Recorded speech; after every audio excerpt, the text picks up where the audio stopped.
Eh bien bonjour, bon vendredi à tous mesdames, messieurs, c'est la revue des grandes unes avec la presse que vous aurez à lire, disponible en kiosque ce matin.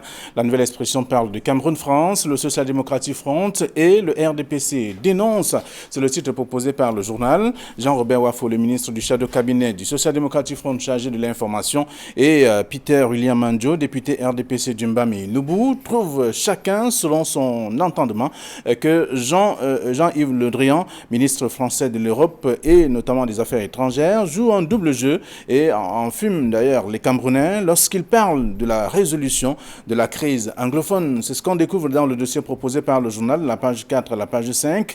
Le même journal parle de Parlement, le règne des vieillards, c'est le titre proposé par le journal. Cavaille et Djibril, on prend les mêmes et on recommence. Et une fois réélu, le président de l'Assemblée nationale a oublié le déroulé habituel des élections au sein donc du bureau. Une gaffe rattrapée par son entourage. C'est ce qu'on lit en page 8. Et également ce matin, on en parle également de Covid-19 avec notamment une solution ignorée. Le Cameroun peut se vanter de compter sur sa pharmacopée traditionnelle et sur une technologie innovante de l'un de ses fils. C'est à lire en page 3 du journal ce matin. Le journal a également d'autres informations que je vous invite à parcourir dans le même numéro.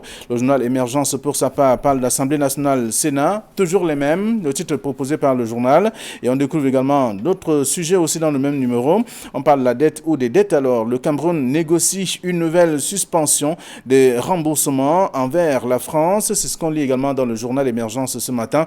Et puis, le Messager, pour sa part, parle d'Ignat et Cavaille et Djibril reconduit. Alors, le diktat donc, de l'immobilisme, c'est le titre proposé par le journal Le Messager. Le Messager fait savoir que tous deux, donc, Croulan, le président du Sénat et notamment son acolyte de l'Assemblée nationale, ont été réélus hier pour un énième mandat à la tête des deux chambres du Parlement. C'est en page 3 du journal en kiosque ce matin. Le journal parle également de l'exploitation du bois, la mafia des agents du Milfop, donc éventrés. C'est à découvrir dans le journal également en page 7 précisément. Je vous invite à lire l'article aussi ce matin dans le quotidien Le Messager. Mutation pour sa part, parle de l'université de Yaoundé 1. 400 ordinateurs de Paul Biya introuvables, c'est ce que propose le journal, mais tout en expliquant que le recteur dépose donc une plainte au secrétariat d'État à la Défense. Le président ou la présidente de l'association des étudiants de la fac Sciences et son vice-président placés en garde à vue, puis libérés quelque temps après. C'est ce que le journal nous apprend ce matin en page 5. Vous aurez l'occasion de lire aussi cet article où le traitement de ces sujets. Discours haineux, la commission Moussongue se déploie. C'est ce que le journal nous apprend également ce matin. Je vous invite à lire aussi. L'autre journal disponible en close, c'est L'Œil du Sahel qui parle du tribunal administratif de Yaoundé. La justice déboute le frère aîné du président Déby. C'est ce qu'on découvre dans le journal en kiosque ce matin. Le même journal parle aussi du Parlement. Niat et Cavaille et Djibril rempile, c'est le titre proposé également avec des explications que je vous invite à découvrir en page 6 du numéro ce matin. Le journal parle également de l'environnement, donc l'écotourisme menacé dans le Grand Nord. C'est ce que le journal nous propose en page 7 et de L'Œil du Sahel ce matin. Le quotidien Le Jour parle des liens indomptables. Pourquoi Choupo-Moting n'est pas là? C'est la question que se pose le journal et il y avait quelques explications. Donc une nouvelle liste de joueurs convoqués pour les prochains rendez-vous de l'équipe nationale a d'ailleurs été publiée. C'est à lire en page 11 du journal ce matin. Parlement, encore eux, c'est ce que dit le journal Le Jour et également d'autres informations contenues dans le numéro en kiosque ce matin également. Le journal L'économie s'intéresse à l'actualité et parle aussi donc de transfert de fonds vers l'Afrique. La Covid-19 impacte donc le secteur et c'est ce que le journal nous apprend d'ailleurs ce matin, selon notamment la Banque africaine de développement. Les envois de la diaspora sont donc en baisse depuis l'avènement de la pandémie. C'est ce que le journal propose. Je vous invite à lire la suite en page 3, disponible en kiosque ce matin également. On parle aussi des services électriques avec notamment le réseau national mis à mal par les feux. Les feux de brousse, on constate justement qu'il y a des délestage dans plusieurs localités, notamment dans l'arrière-pays, à cause notamment de ces feux de brousse qui brûlent les poteaux également. C'est cette autre actualité proposée dans le journal disponible en kiosque ce matin, c'est notamment l'économie en kiosque aussi. Alors, avec nos invités déjà disponibles sur ce plateau, bonjour Georges Sémé, bienvenue. Merci, bonjour à vous, bonjour à nos sympathiques téléspectateurs qui nous regardent une fois de plus ce matin. Et je tiens à rendre hommage à nos nombreux fans qui n'arrêtent pas de nous envoyer les encouragements. Ils les envoient parfois par message, mais quand ils nous rencontrent aussi dans la rue, ils nous font comprendre que nous faisons très bien notre travail. Et alors, c'est l'occasion pour moi de leur rendre hommage. Chez nous, en Afrique, on dit que c'est le travail qui paye. Bonjour, Kaminele. Bonjour, Flavien Valonongo. Bonjour, Georges Semet. Bonjour, téléspectateurs d'Equinox Télévision. Merci. Comme vous l'avez dit, c'est le travail qui paye. Et il y en a qui se sont vus récompensés hier, notamment dans la police, avec ici à Douala, notamment le commissaire Glédé Bredo, qui était le chef de la division de la police judiciaire du littoral, qui a été propulsé directeur de la police judiciaire. Bon, on a vu aussi, bien entendu, du très hyperactif commissaire Méfiri du GMI qui se retrouve commissaire de sécurité publique de Bon Appétit Télé. Il y en a aussi un qui est content, c'est le commissaire divisionnaire. En tout cas, il y a eu un véritable chamboulement. Le commissaire divisionnaire, on le constate dans la police. À la PJ de Bafoussam qui est resté en place. Donc, un grand bonjour à tous ces policiers qui sont en train de fêter ce matin. Oui, c'est pour le bon travail également. Alors, merci. Et là, on s'intéresse à ce que la presse nous propose ce matin, la nouvelle expression qui s'intéresse à la France, ou alors le Cameroun et la France, le RSDF et notamment le RDPC qui dénonce. On le voit d'ailleurs sur le titre proposé par le journal pour dire que Jean-Yves Le Drian encore fait ça. Alors, la nouvelle expression présente aujourd'hui trois visages. Le premier visage, c'est celui de Jean-Robert Wafo, qui est le ministre de la Communication du gouvernement fantôme du SDF. Il y a également le député du Mbamindoubo, Peter William Mandio, mais au milieu de ces deux Camerounais, il y a un Français, notamment Jean-Yves Le Drian, qui est le ministre des Affaires étrangères de la France. Alors, pourquoi Jean-Yves Le Drian se retrouve entre ces deux hommes politiques du Cameroun? Tout simplement parce qu'il a répondu à une lettre qui lui a été envoyée par un député français sur la situation des droits de l'homme au Cameroun en rapport avec la crise anglophone. Le député, en l'occurrence, c'est Sébastien Nadeau, qui est également membre de la Commission des Affaires étrangères de l'Assemblée nationale française, qui s'inquiétait effectivement sur certains actes de violation des droits de l'homme au Cameroun, en rapport, comme je le disais, avec la crise anglophone. Jean-Yves Le Drian lui adressait donc cette réponse dans laquelle il disait d'abord qu'il suivait la France, suivait de façon très régulière la situation des droits de l'homme au Cameroun et qu'en son temps, ils ont condamné et attiré l'attention des pouvoirs publics camerounais sur certaines violations des droits de l'homme, toujours en rapport avec la crise anglophone. Mais dans la même lettre, il attire l'attention également de ce député qu'il a tout le temps dit aux autorités camerounaises d'organiser un dialogue inclusif en incluant l'opposition. Dans la même lettre également, il dit soutenir les efforts du pouvoir de l'État du Cameroun en faveur du statut spécial sous lequel est aujourd'hui mis les régions anglophones, mais également il soutient l'œuvre de la décentralisation pour laquelle la France apporte soutient d'ailleurs le Cameroun. Donc, les hommes politiques camerounais estiment donc que M. Le Drian joue à un double jeu. Parce que il souffle le chaud et le froid. Un temps, il dit qu'il faut un dialogue inclusif avec l'opposition, et un autre temps, il dit qu'il soutient l'État du Cameroun qui a engagé certaines réformes dans le cadre de la crise anglophone. Peter William Mandio, l'honorable Peter William Mandio dit que le député, le ministre des Affaires étrangères est de mauvaise foi plutôt. Donc, c'est un tir groupé d'un député du RDPC et d'un ministre fantôme du shadow cabinet du SDF contre le ministre des Affaires étrangères français en disant qu'il ne met pas le doigt sur le véritable problème. Tout à l'heure, j'ai rencontré Jean-Robert Wafo qui me dit effectivement qu'il appréciait à sa juste valeur la sortie du ministre des Affaires étrangères français, mais qu'il confirmait qu'il s'agissait effectivement d'un double jeu.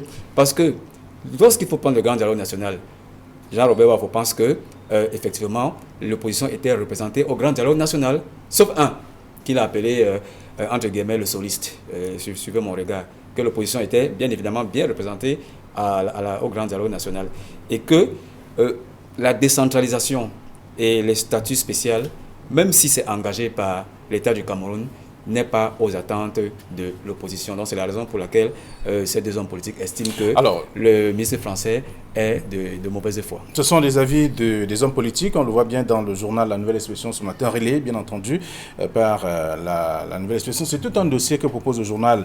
On constate justement ce sont des avis qui essaient d'expliquer ou d'exprimer le climat qui règne en ce moment au Cameroun. Ce sont des lectures croisées, parce que d'un côté il y a M. Jean-Robert Wafo, qui non seulement a pris acte de cette lettre, mais se délecte du fait que le débat national, que M. Jean-Yves Le Drian estime que le grand dialogue national a été un échec. Parce qu'il y a des gens que ça n'a pas été mené jusqu'au bout, et que ce qui est important, c'est ce fameux grand dialogue inclusif, et donc la même ritournelle qui est retenue depuis un certain temps par certains hommes politiques qui pensent que c'est seul le dialogue inclusif, encore que je ne sais pas dans quel pays il y a eu un dialogue inclusif qui a terminé une guerre civile. Mais de l'autre côté, il y a le député Peter William Mandio, lui qui est tout simplement qui vent debout, qui s'est levé vent debout contre cette lettre du ministre Le Drian, qui pourtant a été ministre de la Défense et qui connaît très très bien les conflits en Afrique, qui sait ce que c'est que les conflits, par exemple au Mali, au Niger, au Tchad, et en Centrafrique, où pourtant la France a des milliers de militaires, mais où les guerres civiles ne sont pas réglées depuis 5, 6, 7, 8, 9, 10 ans, et où la France n'a jamais imposé ou demandé ou sollicité un dialogue inclusif. Donc le député Peter William Mandio, avec des mots assez durs, certainement des mots sincères, a estimé que cette lettre de M. Yves Le Drian est une lettre non seulement condescendante, mais elle traduit cette volonté de la France de toujours vouloir jouer les paternalistes en Afrique pour des problèmes pourtant sérieux et pourtant connus. Parce que Mandio dit très bien que non seulement la France est impliquée, du moins est au courant de la réalité du terrain, mais il s'étonne qu'un ministre comme celui-là, qui connaît pourtant, qui est très au fait des questions militaires, prenne un ton aussi badin et aussi paternaliste pour parler justement des problèmes de Grand Nord. Donc, il y a une lecture croisée de cette correspondance qui, bien évidemment, est en train de faire les gorges chaudes dans les réseaux sociaux. Très bien, alors, donc la nouvelle expression qui est revenue et propose tout un dossier ce matin, parlant notamment de la France et le Cameroun. Le SDF et le RDPC dénoncent notamment ce qui se passe, cette attitude de Jean-Yves Le Drian, qui est le ministre de l'Europe et des Affaires étrangères, qui joue un double jeu selon notamment le journal ce matin. Alors, le journal parle également de Parlement. La nouvelle expression parle le règne des vieillards. C'est en page 8. Et là, le journal Émergence qui dit Assemblée nationale, Sénat, toujours les mêmes. Autant de titres également à lire dans la presse ce matin. Le Messager, pour sa part, parle donc le diktat de l'immobilisme, parlant notamment de Niat et Cavaillé Djibril. Dans le numéro de ce matin également, aussi dans le même journal, le journal L'Œil du Sahel qui parle donc de Niat et Cavaillé Djibril qui remplit, en tout cas, c'est autant de titres utilisés par les tabloïds pour qualifier un peu ce qui se passe à l'Assemblée et au Sénat. C'est le titre star de ce matin. Nos confrères de la nouvelle expression n'ont pas voulu faire comme les autres en ne mettant pas ça à la grande une, mais ça vaut toujours son pesant d'or. Et à la nouvelle expression, on nous dit que c'est le règne des vieillards. Quelqu'un m'a quotidien le jour dit encore eux. Encore eux, voilà. Toujours les mêmes, je crois, à Émergence. Quelqu'un m'a soufflé tout à l'heure qu'on peut dire les règnes des vieillards, mais on peut aussi dire que les vieillards sont le fer de lance du Cameroun finalement, avec la réélection du président du Sénat et du président de l'Assemblée nationale. Non, plus sérieusement, je pense que ça nous confirme que l'élection à la Chambre haute et à la Chambre basse ne tiennent toujours pas des calculs objectifs. C'est plutôt des considérations extrêmement politiques qui militent en faveur de l'élection des présidents de ces chambres. Et vous voyez qu'avant chaque élection, il y a d'abord des grands regroupements avant le vote public lui-même. La plus grande formation politique appelle les députés ou alors les sénateurs en leur donnant des consignes précises afin qu'on n'ait pas une surprise lors du vote. Et avec cette élection, ça s'est déroulé de cette façon-là. Mais ça a quelque chose de positif. C'est quelque chose de positif parce que le RDPC nous a souvent donné l'impression qu'il y a beaucoup d'indiscipline au sein du parti. Et on l'a quelquefois vu avec, je pense, un seul exemple qui est extrêmement illustratif parfois de l'indiscipline au sein du RDPC, c'est Saint-Éloi Bidoum qui a eu à un moment le courage de s'opposer à la présidence nationale du parti contre M. Biadon. Ça donne parfois l'impression qu'il y a des indisciplinés au sein du RDPC. Cette fois, ça nous donne plutôt l'impression que le RDPC est discipliné, qu'on respecte l'instruction de la hiérarchie et que lorsque le président national dit écoutez, c'est celui-là qu'il faut voter, tout le monde le respecte. Quand on voit le score, les résultats qui sont issus des urnes, bien évidemment, il y a eu quelques bulletins nuls, mais il y a eu des oui écrasants qui ont fait que ces deux personnes soient une fois de plus réélues. Mais le débat demeure qu'il y a d'abord la longévité pour le premier celui du président de l'Assemblée nationale, ça fait quand même depuis 29 ans qu'il est au perchoir. Et pour le cas de Ignati Fendi, je crois que c'est depuis 2013. Depuis 2013, un peu moins que le premier, depuis 2013 qu'il est président du Sénat. Mais l'autre problème également, c'est celui de leur âge. En dehors de celui de la longévité, il y a également leur âge. Le président de l'Assemblée nationale, je crois, il a 81 ans. Il est plus très jeune, bien évidemment, et puis il est affaibli par quelques maladies. Que dirais-je pour M. Ignati Fendi qui a 86 ans et qui n'est plus tout frais. Donc, il y a ce débat autour de la longévité et de l'âge de ses présidents, mais il va de soi qu'ils ne décident pas de leur sort politique et que lorsque le président national du RDPC dit que c'est eux qui seront encore là, et c'est ce que les députés et les sénateurs appliquent tout simplement. Alors, à un certain niveau, on peut penser qu'il y a le respect de la parole donnée du parti, à un niveau également. À un autre niveau, on estime que ça peut donner comme ça ne peut pas. C'est ce qu'on constate avec certains militants de base qui redoutent parfois de certaines décisions qui sont également prises par la hiérarchie du parti. Mais maintenant, on s'intéresse davantage à ce que l'on constate. Les mêmes personnes sont là, malgré les jérémiades de quelques militants de base aussi. Le moins qu'on puisse dire, c'est que la tonalité des journaux ce matin est aigre. Elle est aigre comme s'ils avaient bu le vinaigre hier. C'est comme s'ils avaient mangé le citron. Et c'est pour ça qu'il n'y a aucune joie, il y a plutôt une sorte de frustration et même à la limite de la colère. Bon, il y a beaucoup de ces journaux qui, à travers des titres ces derniers temps, osaient espérer qu'il y aura un changement.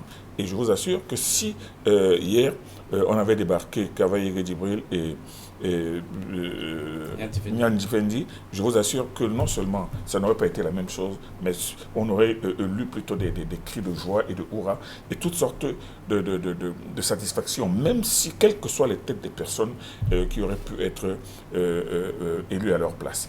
Mais avec cette réélection, beaucoup dans le public, d'abord commencé par les journaux, ont démontré la frustration. Et je peux même vous dire que même parmi les députés qui ont voté et qui ont respecté la directive venue du comité central, en réalité, on ne peut pas dire que ces députés soient spécialement contents de voir toujours les mêmes têtes, de voir toujours le même président depuis 29 ans, de voir toujours le même président bien qu'abîmé, sérieusement, physiquement, soit là depuis 2013, les mêmes qui, en fait, n'apportent pas de véritable plus-value dans leurs fonctions, qui sont juste représentés, ils sont présidents, ils sont là pour être là au moment des sessions et pour repartir se soigner ou bien se coucher. Donc, il faut dire que cette réélection de ces deux grandes personnalités n'enchante pas tellement les journalistes et encore moins certainement les populations qui attendaient, qui espéraient vraiment autre chose. Bon, maintenant, est-ce qu'au niveau du RDPC, au niveau de la hiérarchie du RDPC, est-ce une bonne stratégie? Ont-ils bien fait de reconduire ces personnes encore pour un an? Parce qu'il faut le dire, ils remplissent, mais ils remplissent pour un an. Parce qu'au mois de mars prochain, il y aura encore une autre élection. Est-ce que c'est productif? Est-ce que ça démontre la vitalité de ce RDPC qui a vraiment besoin de se requinquer? On est en train de voir toutes les opérations de renouvellement, de soumis et tout ça qui augurent la préparation des futures élections. Mais est-ce que peut-on dire qu'avec cette nouvelle élection, cela va motiver les militants de base et même les populations peut-être à voter pour le RDPC? Parce que c'est à partir de faits significatifs comme cela qu'on peut comprendre ou expliquer un éventuellement mécontentement des populations dans les élections. Donc, la réélection de Cavaille et de Niet, bon, il y en a beaucoup qui attendaient qu'il soit débarqué. C'est le contraire. Qu'il soit débarqué. Mais il y en a encore d'autres, beaucoup plus, qui se disaient que bon, c'est le RDPC, c'est la hiérarchie du RDPC qui décide. Et on voit bien que c'est la hiérarchie du RDPC qui a décidé. Parce que si on avait donné, il y a beaucoup de personnes qui penchent sur cette hypothèse que si on avait donné la possibilité aux députés de choisir en leur âme et conscience, le résultat n'aurait pas été celui-là. Surtout M. Ndongo, c'était des candidatures uniques. On n'a même pas laissé la chance à d'autres personnes de poser leur candidature. Voilà, il y avait pas de suspense. Ça veut dire qu'aucun député, aucun sénateur n'aspire à être président du Sénat de l'Assemblée nationale. C'est tout de même assez... Et ce qui n'est pas vrai, ce qui n'est pas du tout vrai. C'est pas vrai du tout, c'est pas vrai du tout. Et pourtant, c'est pour cela que cette décision du comité central d'imposer un candidat unique et maintenant de le faire élire par acclamation pratiquement n'est pas très très sain, même pour le RDPC, et n'augure pas de lendemain serein. D'accord. Alors, donc, chaque tabloïd a trouvé un titre pour qualifier ce geste-là, ce qui a été fait soit à l'Assemblée nationale, soit au Sénat. Le règne des vieillards, ça, c'est la nouvelle expression qui a trouvé, en tout cas, qui propose ainsi. Et aussi, dans d'autres tabloïds, on peut lire la suite ce matin. Alors, Mutation s'intéresse à l'Université de Yaoundé 1 et parle de 400 ordinateurs de Paul Biya introuvables. Le journal précise par la suite qu'il s'agit là de la présidente donc, du recteur qui dépose une plainte au secrétariat d'État à la Défense. Et là, on constate que la présidente de l'association des étudiants et notamment de la fac Sciences et son vice-président ont été interpellés et incarcérés, pratiquement interpellés pour quelques jours en garde à vue et libérés quelques temps après. Alors, c'est le contre-pied de la floraison de titrailles qui est en rapport avec l'élection des deux présidents à la tête de la Chambre. Les mutations nous présentent les ordinateurs que... PB, voilà, Paul Biya, que les étudiants camerounais ont reçus il y a depuis 3 ou 4 ans. Et cette fois-ci, la polémique ne porte pas autour de la qualité même de ces ordinateurs ou alors leur coût.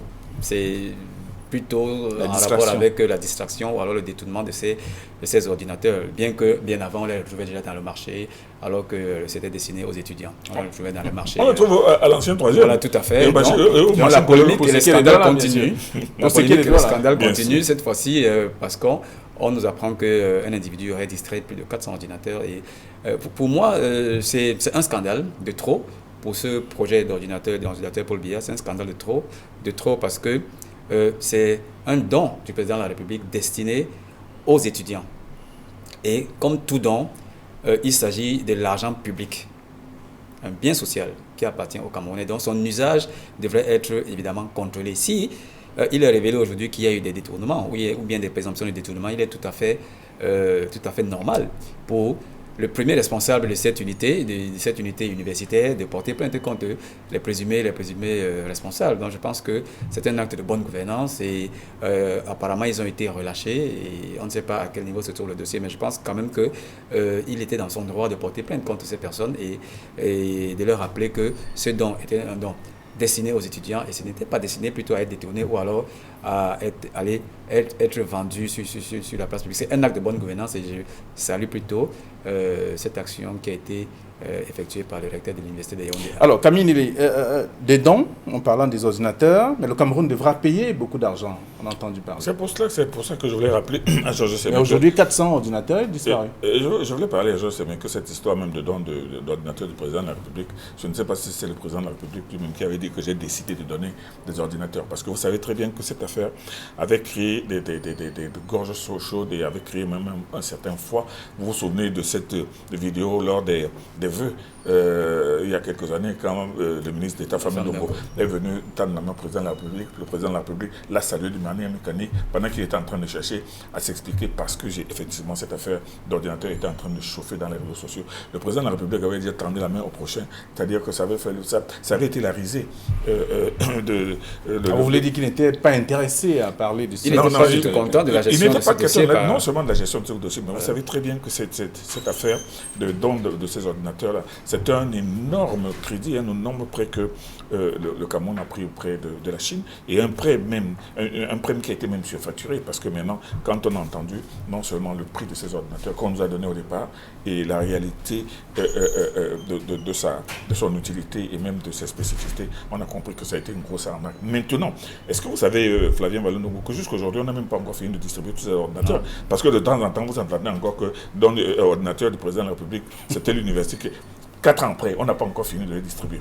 Donc cette affaire de don, qui vivra verra, mais il est presque certain qu'un jour ou l'autre, on entendra parler de cette histoire-là qui va revenir certainement, parce que ces élèves à qui on offre ces ordinateurs, ou on a l'intention d'offrir ces ordinateurs, c'est eux qui devront les payer dans quelques années, parce qu'ils utilisent des ordinateurs qu'ils n'ont pas demandé, parce que aujourd'hui, même les téléphones portables, un simple smartphone a plus d'utilité que ces ordinateurs. Donc voilà une affaire qui est en train, qui émerge, qui éclate parmi toute la cascade de scandales autour de ces ordinateurs, et où on se demande encore comment est-ce que 400 ordinateurs qui ont pu disparaître. Ces ordinateurs étaient stockés où? Ça servait à quoi? Et pourquoi est-ce qu'ils étaient encore dans des emballages? Et comment ont-ils disparu? Bon, et maintenant, comment certains se retrouvent-ils au marché Goulon ou à l'ancien 3e? Ils sont vendus à 15 000 francs. Donc, c'est un scandale de plus, mais un scandale, effectivement, qui ne fait pas rire. Mais en réalité, que certains prennent très très au sérieux, qui se disent qu'un jour ou l'autre, il va falloir qu'on nous dise qu'on est jusqu'au bout du bout de cette histoire d'ordinateur, de cet ordinateur de Paul Biya. Alors, c'est Mutation qui propose le sujet ce matin, parlant de l'Université de Yaoundé 1, 400 ordinateurs de Paul Biya, introuvables, c'est ce que le journal propose. Alors, le quotidien Le Messager est revenu sur un autre sujet aussi qui revient de temps en temps. On parle de l'exploitation du bois, la mafia des agents du ministère de la Forêt et de la Faune, éventrée carrément. Alors, c'est un secteur qui est très important pour l'économie camerounaise parce qu'il représente quand même 3% du produit intérieur brut national. Et la gestion, malheureusement, de ce secteur est sujet quelquefois à controverse, comme l'indiquent nos confrères du Messager aujourd'hui. D'abord, il faut dire que l'État a aménagé les surfaces des forêts du Cameroun en plusieurs parties. Il y a les unités forestières d'aménagement qui ont été concédées à des grandes entreprises afin qu'ils valorisent et exploitent ces forêts. Mais il y a également les forêts communautaires qui sont concédées à des communes ou à des individus à partir de 5 000 hectares, je pense. Mais on se rend compte que dans cet aménagement, dans cette exploitation, bien évidemment, il y a des abus. Et le scandale qui est aujourd'hui révélé par nos confrères du Messager est un scandale de trop. Parce que il y a évidemment une mafia dans l'exploitation de ce bois qui est majoritairement envoyée du côté de la Chine, encore la Chine. Parce que on ne passe pas par les voies offshore, parfois on passe par des routes où il n'y a pas les eaux et forêts, où il n'y a pas la douane, et on se retrouve directement au port de Douala, et c'est le port du Cameroun s'expatrie comme ça sans que le trésor public sache exactement où c'est passé. Donc, je crois qu'il est important dans ce cas d'espèce que nos confrères du Messager dévoilent ce scandale de trop, mais seulement il faut que les responsabilités soient dégagées parce que, comme je dis, ça intègre dans le produit intérieur brut du Cameroun à 3%. Ça nourrit des familles, ça nourrit des opérateurs économiques, ça nourrit des communes dans le cadre de la décentralisation. Et qu'on en soit arrivé aujourd'hui à des scandales tels que c'est révélé aujourd'hui, je crois qu'il y a un problème de gouvernance sur lequel on devrait sérieusement se pencher. Alors, Camille, cette fois, il y a un autre sujet. On parle de Douala où 10 nouveaux cas de choléra ont été découverts. Oui, on en parle et c'est inquiétant parce que 10 cas de choléra, il y a de quoi susciter d'inquiétude.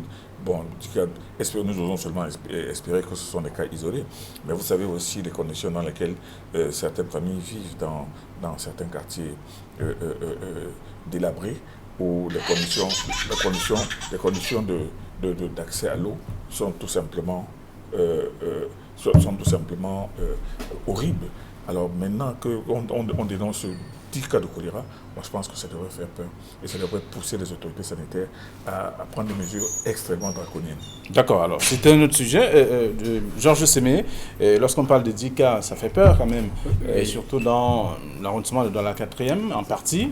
On constate simplement qu'il y a l'insalubrité qui continue.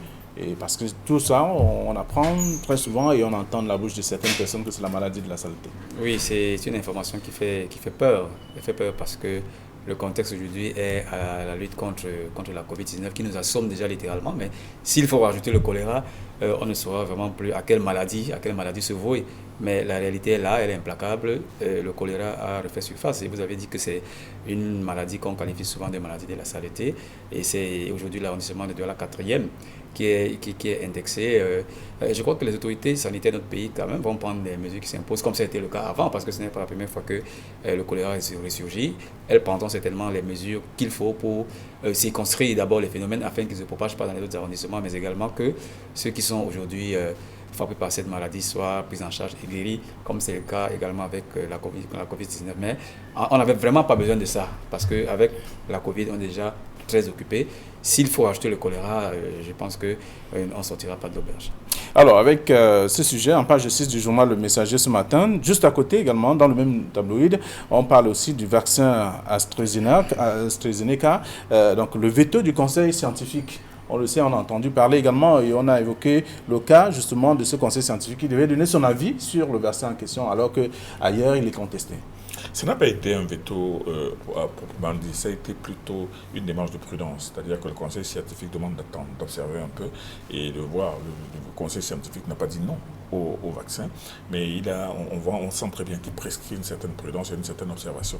Mais il faut avouer que la problématique de ce vaccin AstraZeneca est en train de susciter énormément de remous, non seulement à travers l'Europe, mais à travers tous les pays qui sont concernés ou bien qui sont susceptibles de recevoir ce vaccin qui demeure maintenant contesté. Bon, il est vrai maintenant qu'on enregistre une hypermédiatisation de certains médecins maintenant qui sont là pour démontrer que oui, c'est vrai que dans certains cas, on a pu observer des cas de thrombose pulmonaire, c'est-à-dire que des gens qui sont morts de thrombose pulmonaire, mais que les gens morts de thrombose pulmonaire c'est une infime minorité qui n'a rien à voir avec la qualité du vaccin. La qualité du vaccin. Mais seulement, il ne faut toujours pas oublier une chose, c'est que dans la multitude de questions que on peut se poser sur ce vaccin AstraZeneca, c'est que si on vous l'injecte, est-ce que vous êtes protégé contre les virus mutants? Non. Donc ça veut dire que c'est contre seulement le Covid-19. Et maintenant, quand on vous demande, même si vous avez donc, vous êtes donc vacciné, est-ce que cela veut dire que vous ne pouvez pas, vous êtes vraiment immunisé contre le Covid? C'est ça le problème. Or, les gens oublient que le vaccin, c'est le virus qu'on vous inocule. Et pour quelle durée en même temps? Et pour quelle durée? C'est un virus, c'est le virus lui-même. Qu'on vous inocule, qui est fatigué, qui est là pour préparer votre organisme. Maintenant, ce virus lui-même est en train de cohabiter maintenant avec d'autres virus mutants qui sont beaucoup plus, peut-être même plus agressifs, plus virulents que celui-là. Donc, le débat sur le vaccin est un débat mondial aujourd'hui. Et bon, il y a énormément de pays qui sont en train de faire preuve de beaucoup de prudence. Mais je peux vous dire que, je peux vous assurer qu'à l'observation, on verra que le gouvernement camerounais fait preuve aussi d'une prudence diplomatique.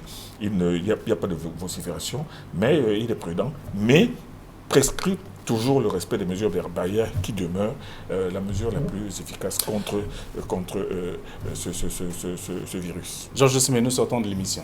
Juste un mot en 30 secondes. Le comité scientifique a donné ses réserves sur l'usage immédiat de ce vaccin, mais il y a une évolution au niveau de l'Europe parce que l'Agence européenne du médicament a confirmé que c'était un vaccin qui était fiable et la plupart des États qui s'étaient rétractés ont donné l'ordre qu'il soit finalement utilisé à l'endroit de la population. Non, certainement au Cameroun également, le comité scientifique devrait encore se prononcer sur la question avec cette nouvelle évolution que l'on a observée du côté de l'Europe. Mais il ne faut pas oublier que le vaccin c'est une question de décision personnelle et volontaire. Hein. Vous pouvez accepter ou refuser. D'accord. Alors, on a dit que ce n'est pas obligatoire. De toute façon, c'est un rappel. Merci à vous, chers messieurs, et bon retour à vos différentes rédactions. Je vous souhaite déjà de passer un très bon week-end. Surtout, n'oubliez pas l'opération Vendredi soir, malgré la polémique autour du vaccin. Non, mais maintenant, malgré la désertion du président aussi. Non, Vendredi soif, c'est maintenant pas vidéoconférence. Chacun gère sa soif à travers l'écran. Merci. Bon week-end à tous et à lundi, 9h20.